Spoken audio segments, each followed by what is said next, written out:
All right, let's go ahead and get started. So everybody saw the reading already, the fields, and of course it's written through an agrarian philosophy, so a field, of course, doesn't necessarily mean you're going to go out and cultivate the field. But for the farmer, that's the way they kind of see everything, is everything is in fields. And that makes it, or brings up an interesting construct, and that is that when you look in a field, you'll see that certain areas just kind of go fallow, certain areas are always producing really good, and some areas are either attacked by bugs or vermin or whatever. And so that kind of is the way that life is. Whatever field it is that you're working in, there'll always be areas in that field that just don't really produce, and then other areas that produce constantly and you don't really have any choice, and then areas that are just influenced by outside sources. And of course in our brain and in our person, it's not necessarily bugs and vermin, but that could easily just be other people's ideas and other processes that interfere with the process that you're working on. So taking that back to the original reading, when we look at the 9 fields that they describe, it's just kind of their number, right? 3 threes. 3 is a really big number, and so 3 threes is 9 would be a really important number. And so it really isn't 9 fields. The idea being that, like the spoked wheel that we talk about in the wintertime, each one of those spokes is a different field or a different endeavor, a different part of our personalities. And when they're all balanced and they're all correctly placed, then we have a really good, healthy reality and a good interaction with all the things in our reality. Much like they talk about the wheel in winter, the wheel will have a long, healthy, rolling life. So if we cultivate the 9 fields, as said in the text, then we find a good balance in our reality. We're not too aggressive, we're not too passive, we're not too focused, and yet we're not unfocused. We get that nice balance of the way that life should be. So this time of year, it's really important to look at the way that we manage ourselves and understand why we're where we are, because we just passed that big push of yang, and summer is, even though it's going to be hotter for the next couple of months, summer is actually waning, and yang is now kind of pulling back a little bit and realizing how far it's gone and where it is, and oh, I didn't mean to be here kind of construct. But generally, of course, we're where we expected to be. It just may not be how we expected to be here at this time. And so this is the same thing. We're reviewing those fields. We're looking at how we are in those different areas in our lives, so that when we've still got this little bit of yang energy is still coming along, we're also bringing yin in, right? Because yang doesn't last very long, but yin is always there. And so yang is starting to now reintroducing yin back into its purpose, its focus, its direction, all start to become more yin, where just a couple of weeks ago it was all yang purpose. It was all get it done, get it out, make it work, make it happen.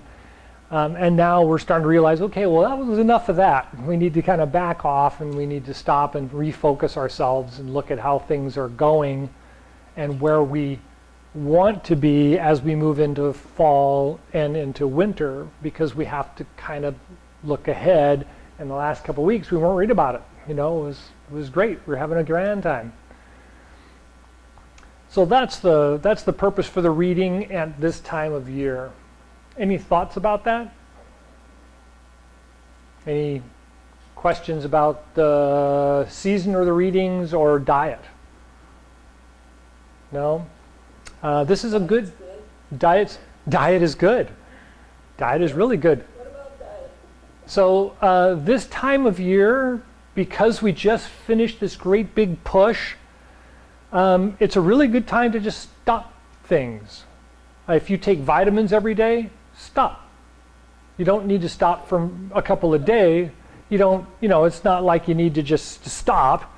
Just stop for a couple of days. If you're on a medication and the medication's doing good, yeah, I wouldn't necessarily back off of it or stop it, but if you forget to take it one day, it's fine. The doctor isn't going to berate you. I'm going to applaud you. It's okay, right? Now's that time to kind of pull back a little bit. And so the same thing happens with our diet. We may miss a meal or two. We may go to the refrigerator and realize, oh, I didn't shop the other day. There's no food in the refrigerator. Well, that's okay. It's okay to go without food for a little bit. I mean, it's not a... it's hard to say it in formulaic terms, but if we're used to having 3 meals a day, just have 2 for a couple of days. Have them light meals instead of, whatever you're used to having a big meal. Or if you have small meals on a regular basis, just forget one day. Just forget to have a meal. And if you're hungry, just nibble on something. So that's that kind of this time of year. There's been so much for the last month or month and a half that it's okay to stop and take a deep breath and let it settle out. And then as we go back into the hot period, that's when we start doing a lot of melon and a lot of citrus, and most of those things are very cooling and very calming. It's also good to do more herbs this time of year. So if you don't do a lot of herb therapy, now is the time when the herbs are becoming plentiful in the field, and so you'd eat more herbs and less food. It kind of, right? Because it's kind of that following the whole idea of what's growing and what's happening. All the summer, the spring summer foods are kind of dying back, and yet the fall foods haven't really started to produce anything yet. So apples are starting to wane. Zucchini, although it's probably still prolific because of where we are in California, in other areas they're starting to wane. They look all wrinkly on the vine. And so just eating less of the food and just eating the herbs as food is not uncommon this time of year in China and in the country, in the fields and so on. And so that's, that kind of looks at this whole cycling idea, which I wrote in the email, is everything goes through these cycles, and if we just always have the same food every day, all of our lives, regardless of the weather, we start to kind of get into this grind, right? The body gets into this grind where it really doesn't understand why it's eating. We're just eating because it's 3 o'clock and it's time to eat, and you always, and so we become bored. Our digestion becomes bored, and it doesn't know to assimilate food.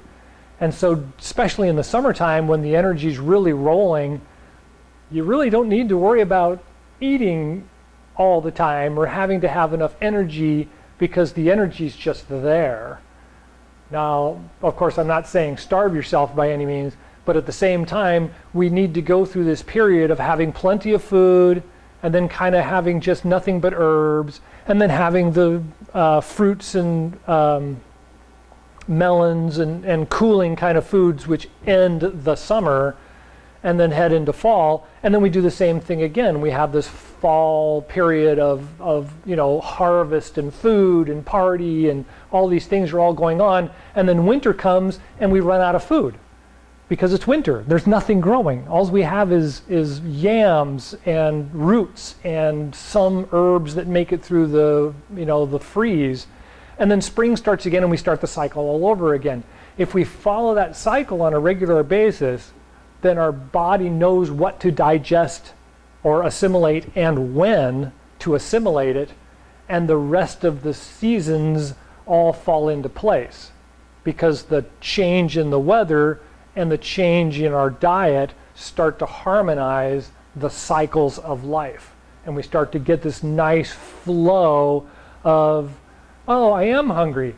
Well, I should eat something. You know, I'm not really hungry. Don't eat something. You know, it's like, it's okay. All right, did that help answer the question of diet? There's a lot of, yeah, it's a lot of. Okay. So one of the things about this time of year is also kind of restarting things. So like I said earlier, we kind of went through this really wonderful yang period of energies pushing through and everything can get done. And then all of a sudden we get to the edge and we kind of like go, oh, okay, wait. So what was I doing? And that's good this time of year, is to just kind of pull back a little bit and say, okay, so, you know, what have I gotten done? What was I really planning on doing? And am I really heading towards that thing? And so with that, what we talk about is just for the Qigong class, what we talk about is the breathing and the moving of the body. So we're kind of back to square one. Where are my feet when I stand on the ground? How do they feel when I'm standing on the ground? What should my body position be like so that I feel both balanced on the ground and not wobbly, and yet I'm comfortable enough that I could stand there for a while if I just needed to stand there and watch the field and, you know, keep the vermin from getting to the grain, which is ripening nicely. So when we stand or sit, we want to have our feet flat on the ground, about shoulder width apart, and turn slightly out. So if I was to bend my knees just don't go straight forward. My knees kind of turn out slightly, and so my feet should be pointed the same angle that the knees are bending out slightly. And with the knees bent, the back should be straight and tucked slightly, so the lower back kind of hangs down and sits in slightly, kind of like I was sitting on the edge of something instead of being like this, right? I'm kind of sitting like I'm sitting on the edge of something, and that lets the back situate itself in such a fashion that it's just kind of leaning back a little bit, not leaning forward, but leaning back, but not, you know, arched. So from this position, we want to feel the head being held up. So one of the things that I talked about recently in a small group that I did was that I don't want to think that I'm pushing my head up with my muscles. So I don't want to go like this to hold my head up. I actually want to feel my head suspended by itself and the body just hangs under it. And you get that sensation we talked about before. There's that golden thread is kind of holding on to the Bai Hui point at the top of the skull and is holding up the top of the skull, and then the body just hangs there underneath it in kind of a relaxed fashion. So take a breath or two and just kind of feel that sensation. The body's just kind of hanging there. The back is straight up and down. The knees are bent slightly with the feet flat against the ground.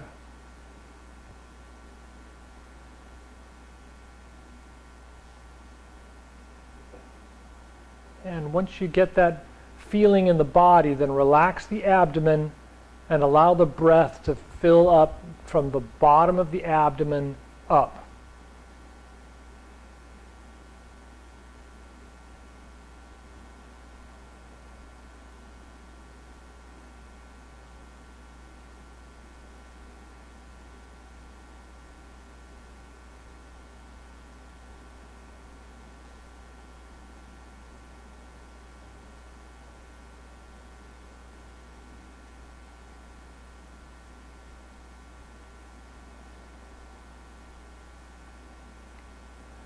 Good. So that should kind of give the middle of your body a full feeling, kind of like it's round and it's hanging out, like those wonderful little statuary of the Buddha with the big belly just hanging there with a big smile on his face. You want to kind of feel that full belly feeling and let it kind of expand the body. And as you feel it expanding the energy and expanding the body, you may feel like you want to turn your feet out a little and bend your knees out a little bit more. And at the same time, think about how it's affecting your arms and your shoulders. So think about your arms and shoulders being out and round and big, kind of like there's something, like I'm going to hug a big tree or something. I want this nice big round, full feeling in the whole body.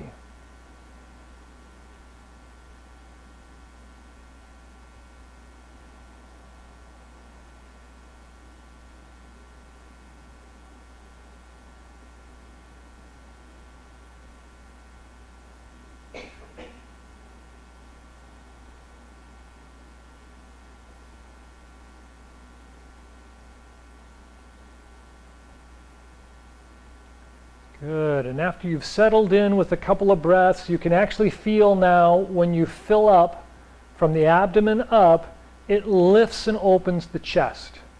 And so when I inhale and I push out my belly, well, it keeps filling up and it picks up my chest and it opens my shoulders. So we want to feel that natural occurrence happen.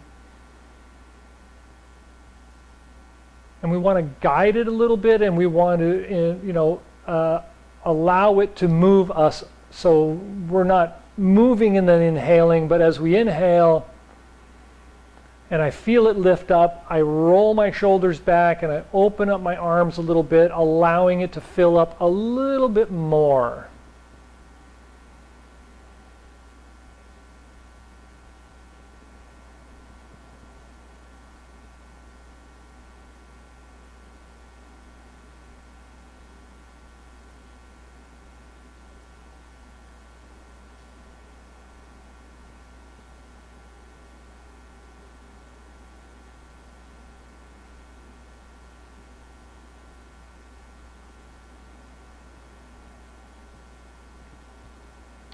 Good, and if you're following along and you feel that rolling of the shoulders and lifting of the chest, now you recognize that the lower back is also arching slightly.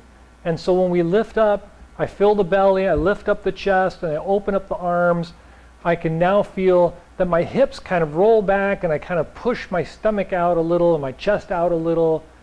And then when I exhale, it all kind of comes back down to just hanging here.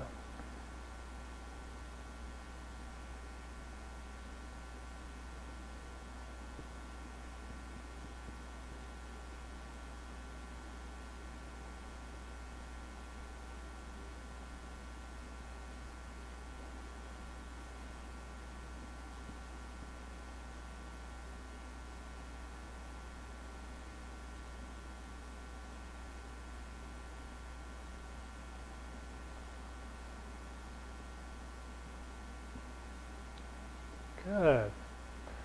How does that feel? Everybody getting a nice body feel? We should be getting that nice, relaxed kind of body feel. And this time of year, with the energy and the yang and the yin starting to support the yang, we really kind of feel that being very comfortable and very natural. And so we want to put our hooks in that and hang on to that. Because now with the moving exercise, if I just take that little bit of movement we were just doing and I add rolling my feet back to my heels, open up, go to the outside of the feet and roll forward to my toes as I exhale, roll to the inside of my feet and back to the start, and then roll back, inhale.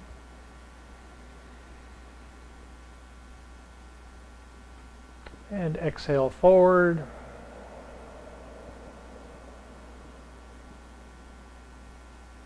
And one more.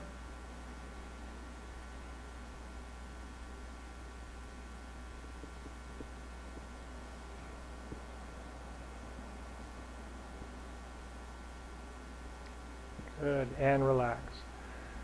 So that should just feel really natural right now, right? We get that nice connection with the breath. We can feel how it's expanded to the body. And now we've added the movement. to accentuate the breath in the body. Right? So everybody's got that? Does that feel pretty good? Are any questions about that action or the energy in the action? Okay. So now with that we start reviewing the two moving exercises that we normally do, brush knee and sowing seeds, and we want to look at them as breath and not as this great big movement which Yang developed as we were coming into the summer. We want to see it as this really light inhale, assisting the body.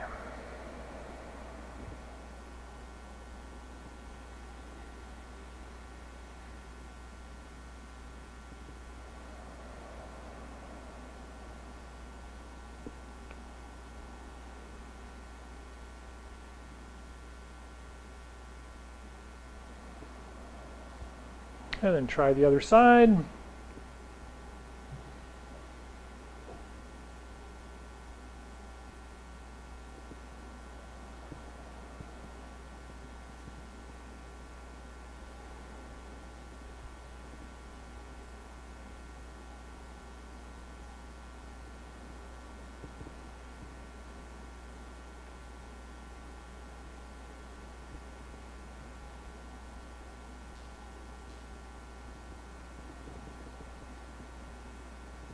Good. And then switch back to the other side. And so brush knee, reach back to the inhale. And then exhale and just kind of fall down and forward. So it kind of sinks down into the front leg.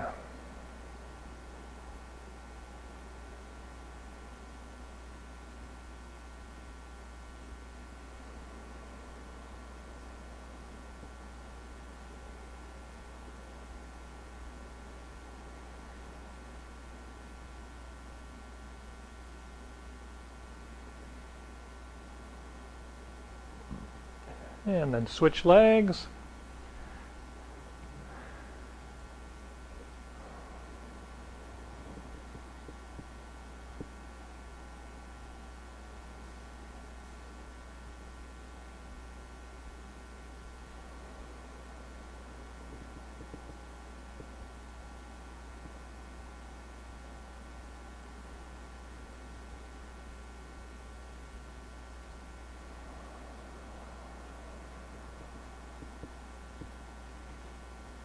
And relax.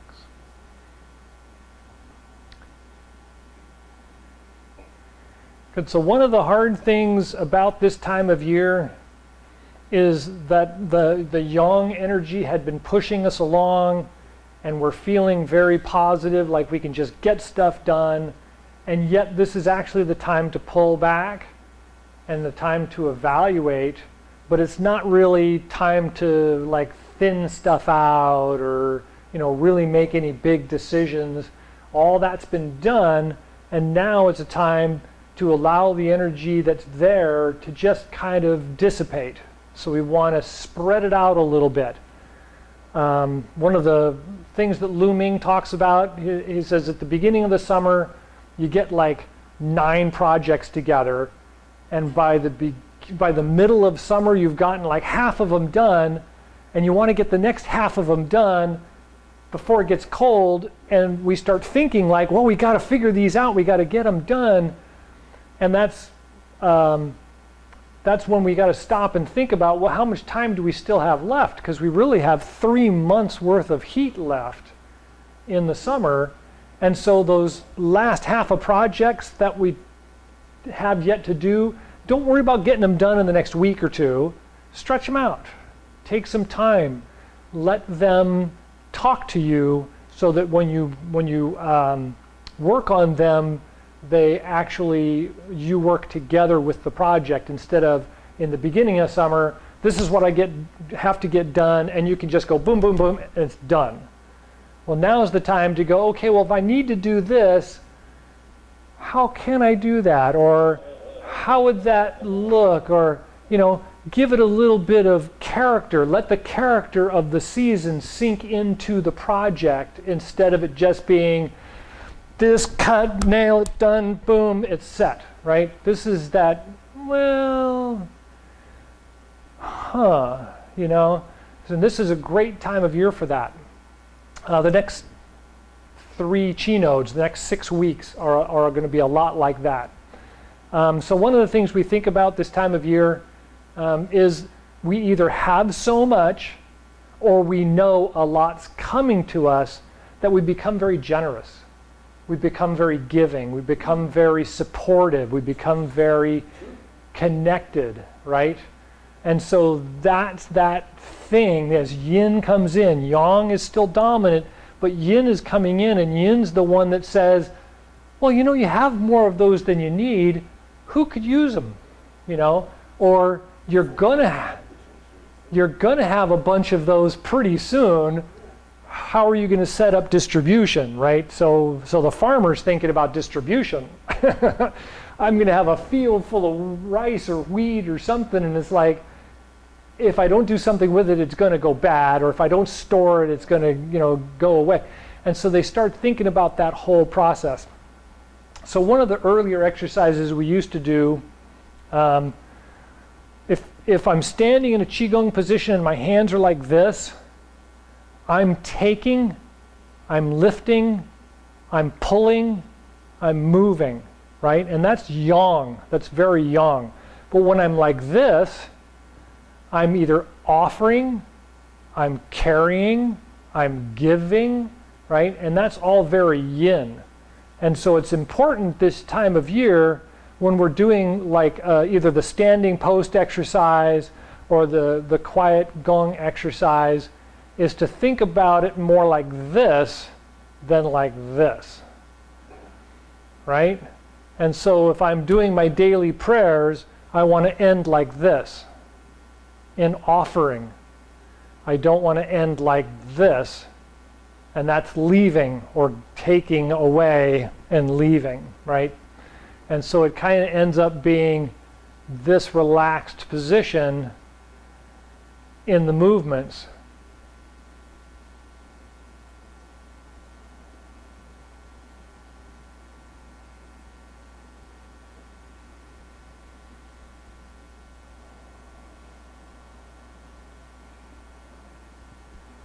Does that make sense?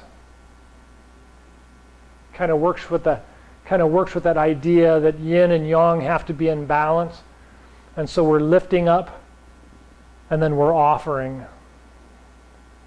We're harvesting the fields and we're distributing it, we're passing it on, we're offering it out. And so this is a great meditation for this time of year. This is a good meditation for this time of year. This is a good meditation for this time of year. These are all very yin type of exercises. You're offering your energy out. You're not trying to suck it all in and hang on to it all. Okay, I think we're out of time. Okay, any last thoughts? No? Okay, so Guan Qigong, the closing Qigong exercise.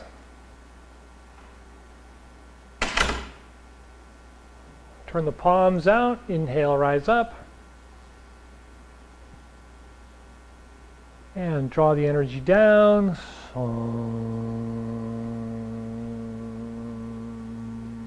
Take a breath at the heart and lungs.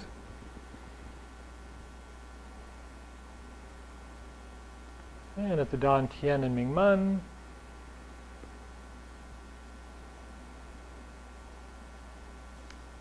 And bubbling spring points, the bottoms of the feet.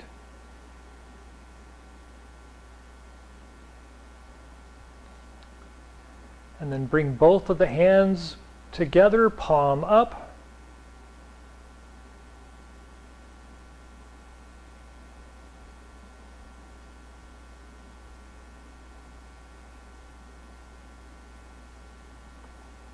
And then hands come down and around.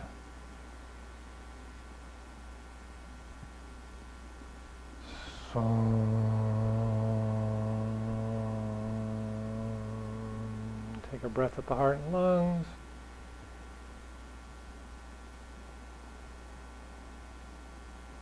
And Dan Tian and Ming Man.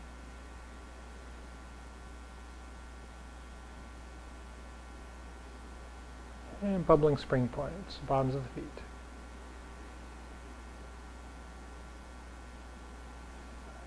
And then bring both the hands up, palms up.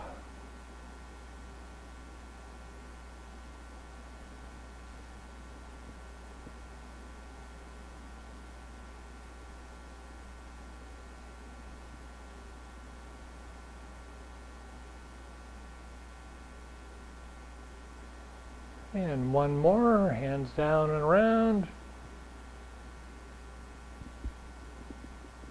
So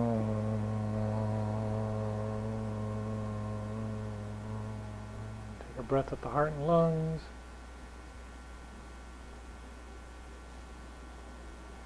Dan Tian and Ming Man.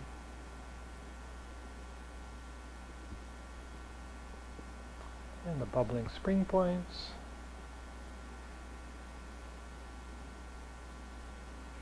And then both the hands come up, palms up.